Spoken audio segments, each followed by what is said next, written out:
सबसे पहले नर्मदेश्वर भगवान के श्री चरणों में प्रणाम करते हुए हर हर महादेव, हर हर महादेव। मेरे मित्रों, हमारे यहाँ कहा जाता है सौराष्ट्र सोमनाथम चाशी शैले मल्लिकार्जुनम उज्जैन्याम महाकार ओंकार ममलेश्वरम परल्याम वैद्यनाथम चाडाकिन्यम भीमशंकरम सेतु बंधे तुमरालमेशम नागेशम द्वारकावने वर्ष्याम तु विशेषम त्रयम कम गौतमिथले हिमालय कुकेदारम धूमे चमचा शिवालय एतान ज्योतिर्लिंगान सायं प्रातः पिंडरा सप्तजंकितं पापणम समणे न विनश्यति। ऐसे बाबा को हम प्रणाम करते हैं क्योंकि अभी आदरणीय प्रधानमंत्री जी ने बाबा का आपने देखा होगा विश्वनाथ में कैसे हर हर महादेव हो रहा था, और भारत ही नहीं दुनिया में जहां कहीं भारत के लोग थे हर कोई हर हर महादेव कह रहा था। और जब हर हर महादेव होता है, बम बम भोले होता है, तो निश्चित रूप से कमल का फूल खिलता है मेरे भाइयों और बहनों। और इसीलिए यहाँ पर मंच है, वहां पर बाबा का स्थान है, बीच में आप लोग हैं। इसका मतलब तय हो गया है कि 2022 में 350 के पार जाएंगे, कमल का फूल खिलाएंगे और फिर से योगी आदित्यनाथ जी को उत्तर प्रदेश का मुख्यमंत्री बनाएंगे। मेरे भाइयों और बहनों, जब 2014 में आदरणीय प्रधानमंत्री नरेंद्र भाई मोदी ने, उनको कहा गया, हमारे तत्कालिक राष्ट्रपति प्रणब मुखर्जी ने कहा नरेंद्र भाई आपका नाम तय हो गया है, आइए और शपथ ग्रहण करिए। तो नरेंद्र भाई मोदी ने क्या कहा, प्रणब भाई जरा रुकिए, पहले गंगा यात्रा कर गंगा आरती करेंगे, बाद में शपथ लेने का काम करेंगे। जाकर के पहले गंगा आरती किया, बाद में शपथ लिया। शपथ लेने के बाद उन्होंने कहा मेरे ऐसे हजारों करोड़ों भाई और बहन हैं जिनका बैंक में खाता नहीं है, हर किसी का बैंक में खाता होना चाहिए। प्रधानमंत्री जन धन योजना के तहत सबका खाता बैंक में हो। लोगों ने कहा खाता खुलवा करके क्या होगा। मेरे भाइयों और बहनों, जब खाते की बात आई तो लोगों ने कहा गरीब आदमी खाता कैसे खोलेगा, उसके पास तो खाता खोलने के लिए पैसा नहीं है। तो मोदी जी ने कहा मुफ्त में खाता, बिना पैसे के खाता खोलने का काम भारत की सरकार करेगी। मेरे भाई और बहनों, आगे मोदी जी ने क्या कहा, गरीब आदमी को बैंक नहीं जाना पड़ेगा, बैंक गरीब आदमी के घर पर जाकर के खाता खुलवाने का काम करेगा। आज भारत के अंदर 32 करोड़ लोगों का खाता खुलवाने का काम आदरणीय नरेंद्र भाई मोदी ने किया। लोगों ने कहा खाता खोल करके क्या होगा, तो राजीव गांधी कहते थे 1 रुपया भेजता हूं तो 15 पैसे पहुंचता है। मेरे भाई और बहनों, नरेंद्र भाई मोदी ने कहा विधवा पेंशन आएगी, वृद्धा पेंशन आएगी, दिव्यांग पेंशन आएगी, मकान का पैसा आएगा, गैस की सब्सिडी आएगी, किसान सम्मान निधि आएगी, सीधे खाते में जाएगी, कोई बीच का बिचौलिया अब नहीं ले पाएगा। और इसीलिए खाता खुलना तो बहुत जरूरी था। आदरणीय प्रधानमंत्री जी ने कहा गरीब आदमी, बरसात होती है, पानी टपकता है, उसका आटा भीग जाता है, रजाई भीग जाता है, कंबल भीग जाता है, लकड़ी भीग जाती है, गरीब आदमी ठंडक में थर थर थर थर कांपता है, मकान नहीं है। तो मोदी जी ने कहा हर गरीब आदमी को पक्का मकान देने का काम करेंगे। मेरे उत्तर प्रदेश में आदरणीय योगी आदित्यनाथ जी के नेतृत्व में अब तक 45 लाख लोगों को पक्का मकान देने का काम किया गया। मेरे भाई और बहनों, इसके आगे मोदी जी क्या कहते हैं, मकान तो बन गया लेकिन मकान में बिजली का कनेक्शन कहां से आएगा। तो मोदी जी ने कहा किसी को चिंता करने की आवश्यकता नहीं, मुफ्त में बिजली का कनेक्शन भी दिलाने का काम करेंगे। 1,58,00,000 लोगों को केवल उत्तर प्रदेश में मुफ्त में बिजली का कनेक्शन दिलाने का काम सौभाग्य योजना के तहत किया गया। इसके आगे मोदी जी क्या कहते हैं, उन्होंने कहा हमारी माता और बहनें चूल्हे पर खाना बनाती हैं, उनके आंख में धुआं लगता है, इसके उन्होंने कहा उज्ज्वला योजना के तहत मुफ्त में गैस का कनेक्शन भी दिलाने का काम करेंगे। 1,48,00,000 लोगों को मुफ्त में गैस का कनेक्शन दिया गया। इसके आगे मोदी जी क्या कहते हैं, कोई बीमार हो जाता है, भैया बीमार हो गए, पापा बीमार हो गए, काकी बीमार हो गई, चाची बीमार हो गई, बेटा बीमार हो गई, बेटा बीमार हो गया, पति बीमार हो गया किसी बहन का, तो मंगलसूत्र गिरवी रखना पड़ता था, सिकड़ी गिरवी रखनी पड़ती थी, जमीन गिरवी रखनी पड़ती थी। मोदी जी ने कहा हे मेरी माता और बहनें चिंता मत करो, 5 लाख रुपए आयुष्मान भारत के तहत मुफ्त में इलाज की व्यवस्था भी कराएंगे। आगे मोदी जी क्या कहते हैं? मोदी जी ने कहा सांसद निधि हो गई, विधायक निधि हो गई, लेकिन जिन किसानों को हम भगवान कहते थे उन किसानों के लिए कोई निधि नहीं बनी। तो मोदी जी ने कहा किसान सम्मान निधि देने का काम किया और उत्तर प्रदेश के 2,53,00,000 किसानों के खाते में पैसा पहुंचाने का काम आदरणीय नरेंद्र भाई मोदी ने किया। मेरे भाई और बहनों, हमारी गर्भवती बहनों के लिए मोदी जी ने कहा 6,000 रुपए उनको देंगे, जिसके खाने पीने के कारण हष्ट पुष्ट बच्चा भी रहे, स्वस्थ बच्चा हो। आगे मोदी जी क्या कहते हैं? रक्षाबंधन को सुरक्षा बंधन बनवाया, 2 लाख की बीमा योजना 12 रुपए में कराने का काम आदरणीय मोदी जी ने किया। मोदी जी ने कहा बच्चा पैदा हो उसको कभी कोई बीमारी न होने पाए, इसके लिए इंद्रधनुष टीका उन्होंने इजाद किया कि इंद्रधनुष टीका लगवाएंगे और 7 प्रकार की बीमारियों को दूर भगाएंगे। मेरे भाई और बहनों, आगे मोदी जी ने क्या कहा? मोदी जी ने कहा कोई ठेला लगाता है, कोई खुमचा लगाता है, कोई छोटी दुकान रखता है, जब वो 60 साल का हो जाएगा बेचारा कुछ नहीं कर पाएगा तो उसके आगे क्या होगा? मोदी जी ने कहा हे व्यापारी भाइयों, चिंता मत करो, 60 साल के बाद आपको पेंशन देने की भी व्यवस्था की जाएगी। आगे उन्होंने क्या कहा? मेरे किसान भाइयों के लिए कहा 60 साल का अगर किसान हो जाएगा, फावड़ा नहीं चला पाएगा, हल नहीं चला पाएगा, ऐसे किसानों के लिए क्या किया जाएगा? उन्होंने कहा 60 साल के होने के बाद किसानों को भी पेंशन देने की व्यवस्था की जाएगी।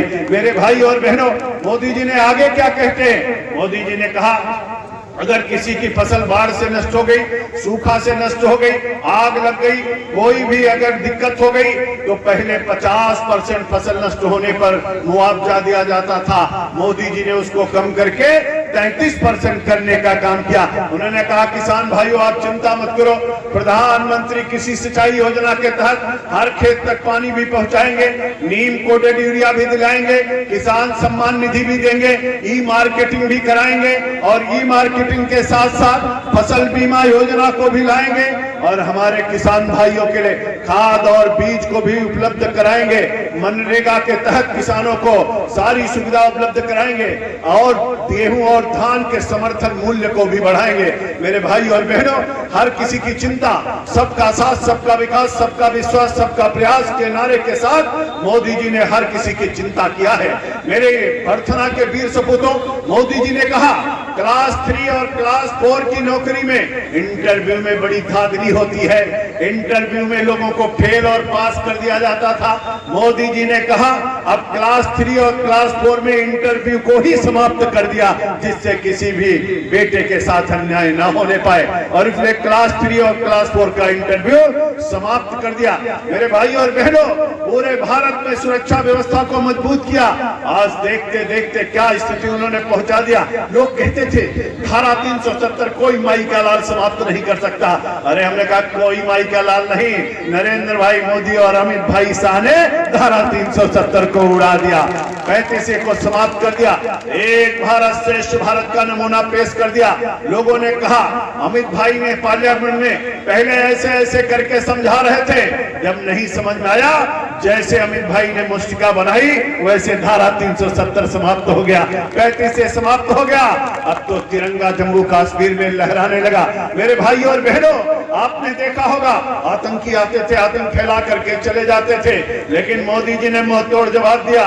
पाकिस्तान में घुस करके मारा, सर्जिकल स्ट्राइक देखा, एयर स्ट्राइक देखा, अब तो दूसरे देश में घुस करके मारने वाला हमारा देश हो गया है। या तो अमेरिका घुस करके मारता है, या तो इजराइल घुस करके मारता है, या तो भारत घुस करके मारता है। मेरे मित्रों, अब भारत भारत भारत की चर्चा पूरी दुनिया के अंदर हो रही है। नरेंद्र भाई मोदी अमेरिका पहुंचे, अमेरिका जब विमान से उतर रहे थे तो ऐसे सीना चौड़ा करके भारत माता का सच्चा सपूत नीचे आ रहा था। और नीचे कौन खड़ा था? नीचे बराक ओबामा, उस समय राष्ट्रपति थे। मैं बात कर रहा हूं 2015 की। और नरेंद्र भाई मोदी जब नीचे पहुंचे तो बराक ओबामा अंग्रेजी के सिवा कोई भाषा दूसरी नहीं बोलते थे, लेकिन मोदी जी को जैसे देखा अंग्रेजी भूल गए, गुजराती बोलने लगे। उन्होंने कहा केम छू, मोदी जी ने कहा मजामा छू। इतना कह करके आगे बढ़े। उनका विदेश मंत्री बगल में खड़ा था, वो भी अंग्रेजी भूल गया, वो हिंदी बोलने लगा। सबका साथ सबका विकास, मोदी जी ने हाथ मिलाया, आगे बढ़े। मोदी जी लेकर के क्या गए थे अमेरिका? मोदी जी गीता लेकर के गए थे और बराक ओबामा से कहा, हे बराक ओबामा, आप तो बड़े पढ़े लिखे हो, मेरी गीता पढ़ो, ज्ञान और बढ़ जाएगा। उनको गीता भेंट करने का काम किया। आपने देखा भारत माता का जयकारा लगा, वंदे मातरम का गान हुआ। जब अंग्रेज भारत से जाने लगे तो अंग्रेजों ने कहा, इंग्लैंड में कभी वंदे मातरम नहीं गाया जाएगा, भारत माता का जयकारा नहीं लगेगा। लोगों ने पूछा क्यों नहीं लगेगा? अंग्रेजों ने कहा, भारत के लोगों ने वंदे मातरम गा गा करके अंग्रेजों को बहुत मारा है, इसलिए कभी वंदे मातरम नहीं गाया जाएगा, भारत माता का जयकारा नहीं लगेगा। लेकिन अंग्रेजों को नहीं पता था कि भारत माता का सच्चा सपूत नरेंद्र भाई मोदी आएगा, पूरा इंग्लैंड वंदे मातरम गाएगा और भारत माता का जयकारा लगाएगा। मेरे भाइयों और बहनों, नरेंद्र भाई मोदी जब मॉरिशस पहुंचे तो गंगा जल की शीशी लेकर के गए, भगवान शिव पर चढ़ाने का काम किया। जब नेपाल पहुंचे तो त्रिपुंड लगा करके रुद्राक्ष की माला पहन करके खड़े हुए तो पूरी दुनिया देख रही है भारत की संस्कृति, भारत की सभ्यता, भारत का संस्कार। मेरे भाइयों और बहनों, आपको याद होगा जब नरेंद्र भाई मोदी सऊदीया गए तो सऊदीया का बादशाह ने कहा, हे नरेंद्र भाई मोदी, आप सऊदीया आए, हम धन्य हो गए, हम चाहते हैं। सऊदीया जो है मुस्लिम राज्य है, मुस्लिम देश है। वहां के बादशाह ने कहा, हे नरेंद्र भाई मोदी, मैं चाहता हूं दुनिया की सबसे बड़ी मस्जिद सऊदीया में है, जितनी बड़ी मस्जिद है उतना बड़ा मंदिर बनाइए, आपके लिए मैं जमीन देना चाहता हूं। अरे मेरे मित्रों, भारत माता का मान सम्मान स्वाभिमान बढ़ाने का काम नरेंद्र भाई मोदी ने किया है।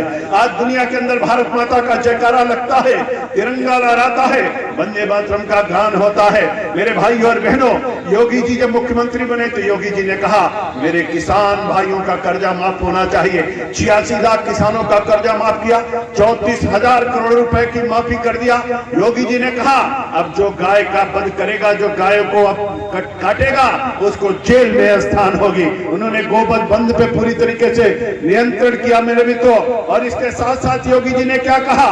मेरे भाई और बहनों, आपने देखा होगा, अब योगी जी कहते हैं, अगर गुंडा आगे आगे तो बुलडोजर पीछे पीछे जाएगा, बुलडोजर पीछे पीछे जाएगा। पहले नारा क्या लगता था? 2012 से लेकर के 17 तक नारा क्या चलता था उत्तर प्रदेश में? कहते थे, खुली दुकान हमारी है और बंद दुकान तुम्हारी है। मोदी जी ने कहा, अच्छा मैं अभी बताता हूं तुमको, चिंता मत करो। मेरे भाई और बहनों, जिन्होंने राजनीति का पूरी तरीके से 2012 से लेकर के 17 तक आपने देखा होगा, राजनीति का अपराधीकरण कर दिया और गुंडों और बदमाशों को छोड़ने की बात कही, आतंकवादियों को छोड़ने की बात कही।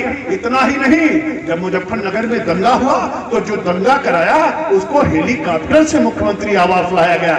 ऐसे गुंडे और बदमाशों को ठीक करने का काम आदरणीय योगी आदित्यनाथ जी ने उत्तर प्रदेश में करने का काम किया है। कल आपने देखा होगा प्रयागराज में जो सबसे बड़ा गुंडा अतीक, उसकी जमीन खाली करा करके उसमें भूमि पूजन हुआ। किसके लिए?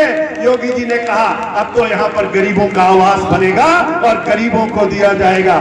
मेरे मित्रों, गुंडे और बदमाशों पर नियंत्रण करने का काम किया है, बुलडोजर चल रहा है। मेरे भाई और बहनों, मैं आपका आह्वान करना चाहता हूं।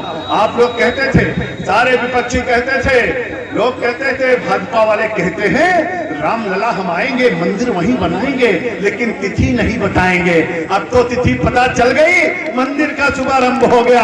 5 अगस्त 2020 को भगवान श्री राम का भव्य मंदिर बन रहा है। और जिन्होंने राम भक्तों पर गोली चलवाई थी, आप उनको तो जानते हो मेरे भाई और बहनों।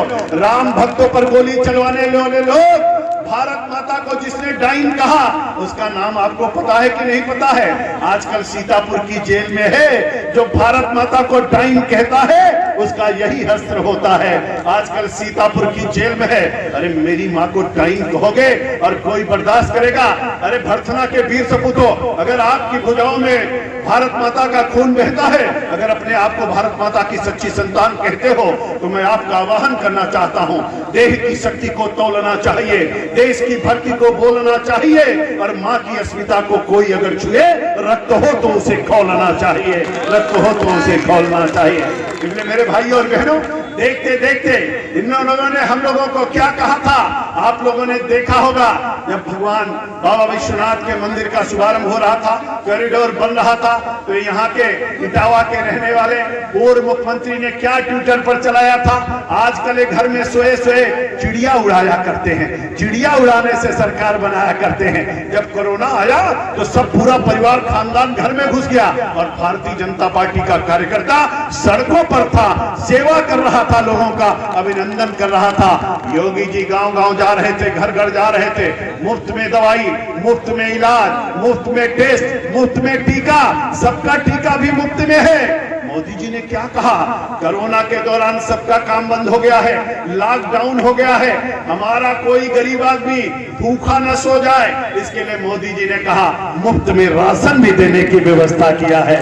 और योगी जी ने क्या कहा, मोदी जी ने भी राशन दिया, योगी जी ने भी राशन दिया। अब एक यूनिट पे 5 किलो उत्तर प्रदेश सरकार, 5 किलो भारत की सरकार, यानी 10 किलो राशन मिलता है मेरे भाई और बहनों। इसके बाद योगी जी ने क्या कहा, योगी जी ने कहा राशन भी देंगे, तेल भी देंगे, दाल भी देंगे, नमक भी देंगे, अंत्योदय कार्ड धारकों को चीनी भी देंगे मेरे भाई और बहनों, चीनी भी देंगे। इसके आगे योगी जी ने क्या कहा, योगी जी ने कहा विधवा पेंशन को 2 गुना, वृद्धा पेंशन को 2 गुना, विकलांग दिव्यांग पेंशन को 2 गुना, सबकी पेंशन को 2 गुना कर दिया। इसके साथ आगे क्या कहा, रेहड़ी वाले, पटरी वाले, नाई है, मोची है, धोबी है, धरकार है, जितने लोग हैं उनको सबको भी 1-1 हजार रुपए देने का भी काम उत्तर प्रदेश की सरकार ने किया है। मेरे भाई और बहनों, देखते देखते उत्तर प्रदेश बदल गया। लोगों ने कहा अब उत्तर प्रदेश में फैजाबाद नहीं होगा, उत्तर प्रदेश में अयोध्या होगा। उन्होंने नाम बदल करके उसका फैजाबाद से अयोध्या कर दिया। उन्होंने कहा अब इलाहाबाद नहीं होगा। ये इलाहाबाद आया कहां से? अरे भरथना के वीर सपूतों, अपने गूगल पे जाओ, पूछो हे गूगल बाबा ये इलाहाबाद कहां से आया? तो गूगल बाबा कहेंगे हे भरथना के भैया, ये जो इलाहाबाद आया जब अकबर शासक हुआ 17वीं शताब्दी में, उसने प्रयागराज को इलाहाबाद कर दिया, और जब योगी मोदी आए तो फिर से प्रयागराज को प्रयागराज कर दिया। और इसलिए ऋग्वेद में पूछो, यजुर्वेद में पूछो, सामवेद में पूछो, गीता में पूछो, रामायण में पूछो, उपनिषदों में पूछो, शास्त्रों में पूछो, पुराणों में पूछो, कहीं आपको इलाहाबाद नहीं मिलेगा, कहीं फैजाबाद नहीं मिलेगा।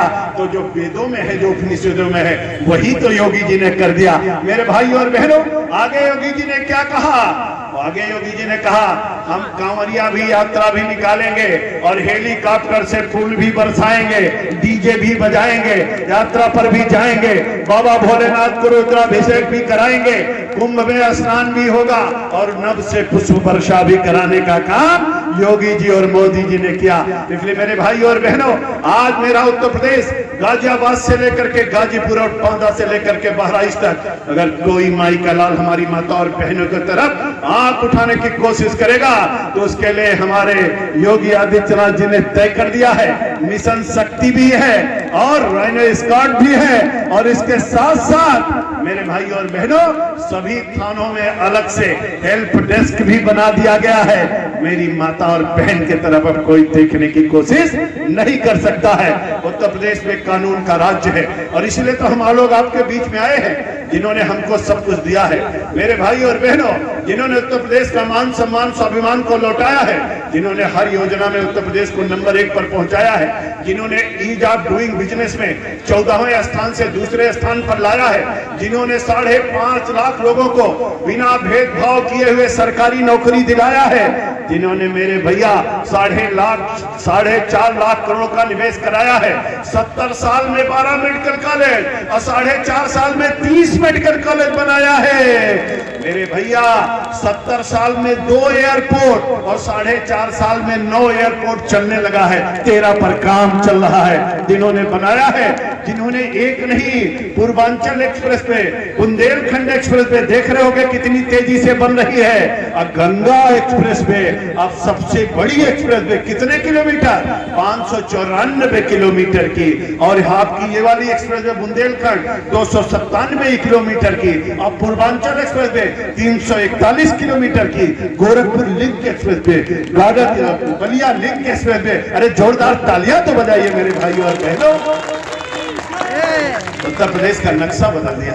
अरे मेरे मित्रों, आज पूरी दुनिया में चर्चा चल रही है। ऑस्ट्रेलिया का सांसद क्या कहा, आपने पेपर में पढ़ा होगा। ऑस्ट्रेलिया के सांसद ने कहा, अगर हमारे यहाँ योगी जी होते तो कोरोना पे नियंत्रण यहाँ भी हो गया होता। विश्व स्वास्थ्य संगठन ने कहा, सबसे अच्छा काम किसी ने किया है तो आदरणीय योगी आदित्यनाथ जी ने किया। मोदी जी ने कहा, सबसे अच्छा काम योगी जी ने किया। इसीलिए तो मोदी जी ने कहा, यूपी प्लस योगी बहुत है उपयोगी। यूपी प्लस योगी, यूपी प्लस योगी। और इसीलिए तो कहा गया, सोच ईमानदार तो काम दमदार, सोच ईमानदार काम दमदार। और इसीलिए तो हम कहते हैं, मोदी है तो मुमकिन है, योगी है तो यकीन है। मेरी माँ ने मुझको गोद में खिलाया है, मेरी माँ ने मुझको पाल पोस करके बड़ा किया है। अगर मेरी माँ को कुछ कहोगे तो ठीक नहीं होगा। तब मैं आपसे कहना चाहता हूँ, तुम्हारी माँ की उधर की पूर्ति किसने किया? तुम्हारी माता की भी माता कौन है? अरे तुम्हारी माता की भी माता कोई है तो धरती माता है मेरे मित्रों। देखना होगा, नेताजी सुभाष चंद्र बोस ने हंसते हंसते क्या किया? चंद्रशेखर आजाद ने, नेताजी सुभाष चंद्र बोस ने कहा, तुम मुझे खून दो, मैं तुम्हें आजादी दूंगा। मैं आपसे भर्तना के वीर सपूतों आपसे कहना चाहता हूं, आप भर्तना की सीट दो, आपको चतुर्दिक विकास दिया जाएगा मेरे भाई और बहनों। बाल गंगाधर तिलक ने कहा था, स्वतंत्रता हमारा जन्म सिद्ध अधिकार है। रानी लक्ष्मीबाई ने कहा था, फिरंगियों को भारत से भगाना है। और विनोबा भावे ने सर्वोदय कहा था, महात्मा गांधी ने ग्रामोदय कहा था, पंडित दीनदयाल उपाध्याय ने अंत्योदय कहा था, नरेंद्र भाई मोदी ने राष्ट्रोदय का नारा दिया है मेरे भाई और बहनों। इसलिए कहता हूं कि देह की शक्ति को तोलना चाहिए, देश की भक्ति को बोलना चाहिए। और माँ की अस्मिता को कोई अगर छुए, रक्त हो तो उसे खोलना चाहिए, रक्त हो तो उसे खोलना चाहिए। अरे मित्रों, जी करके क्या करोगे? अगर मेरी माँ को कोई डाइन कह करके चला जाए, मेरी जिंदगी बेकार है। अरे कोई हमारी माँ को आंख दिखा करके चला जाए, हम जी करके क्या करेंगे? और इसलिए मैं आपसे कहना चाहता हूँ, भर्तना के वीर सपूतों, जा करके खाना खा करके सोना। एक बार पूछना अपने मन से, अपनी अंतरात्मा से पूछना, कौन बनेगा चंद्रशेखर आजाद? कहां से आएंगे सरदार भगत सिंह? लाल बाल पाल की भूमिका को कौन निभाएगा? कौन दुर्गा भाभी बन करके आएगा? कौन रानी लक्ष्मीबाई बनेगा? कौन झलकारी बाई की भूमिका को निभाएगा? कौन बनेगा मेरे मित्रों? कुंवर सिंह की भूमिका में आएगा? कौन भारत माता को बचाएगा? कैसे भारत माता को विश्व गुरु के पद पर पहुंचाएंगे? कौन हमारे आपके सबके सपनों का भारत बनाएगा? मोदी जी के सपनों का भारत कैसे बनेगा? इसके लिए हमको आपको सबको संकल्प लेने की आवश्यकता है। और इसलिए मैं कहता हूं, एक बात बहुत ध्यान से सुनना, मेरी अंतिम बात मैं कर रहा हूं आपसे। सतयुग आपने सुना है, त्रेता सुना है, द्वापर सुना है, कलयुग सुना है। त्रेता में कौन था? त्रेता में कौन था? त्रेता में कौन था? त्रेता में कौन? त्रेता में भगवान श्री राम साक्षात धरती पर थे। तब राक्षस थे कि नहीं थे? रावण भी था, कुंभकर्ण भी था, हिरावण भी था, खरदूषण भी था और सूर्पणखा भी थी। और द्वापर में भगवान की साक्षात धरती पर थे। राक्षस थे कि नहीं थे? बहुत सारे राक्षस थे, अकासुर, टकासुर, बकासुर, कंस और साथ में पूतना भी थी। अब पूतना और सूर्पणखा कौन है आप समझते रहो, मैं कुछ कहना नहीं चाहता हूं। लेकिन मेरे भाइयों और बहनों, मैं आपसे इतना कहना चाहता हूं, आप सोचते हो कलयुग में सब राक्षस चले गए? उस समय राक्षस क्या कहते थे?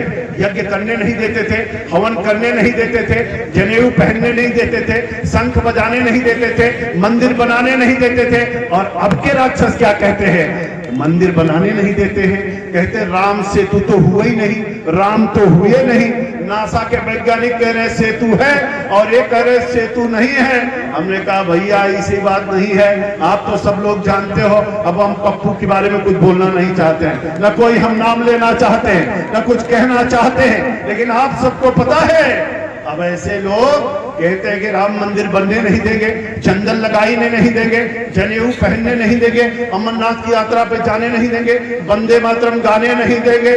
और इसके साथ साथ इन लोगों का क्या कहना है मेरे भाई और बहनों? आपने देखा होगा, अच्छी तरीके से सुना होगा। अभी क्या कह रहे हैं? आने दो हमारी सरकार। पहले कहते थे परिंदा पर नहीं मार पाएगा। अरे तुम भारत की जवानी को जानते नहीं हो, अंग्रेजों के छक्के छुड़ा दिए और इनको कहते हो परिंदे पर नहीं मार पाएंगे। और जब कहा परिंदे पर नहीं पार पाएंगे, इतने लोग पहुंच गए कि एक ईंटा लेकर के चले गए, पता ही नहीं चला। जय जय श्री राम, जय जय श्री राम।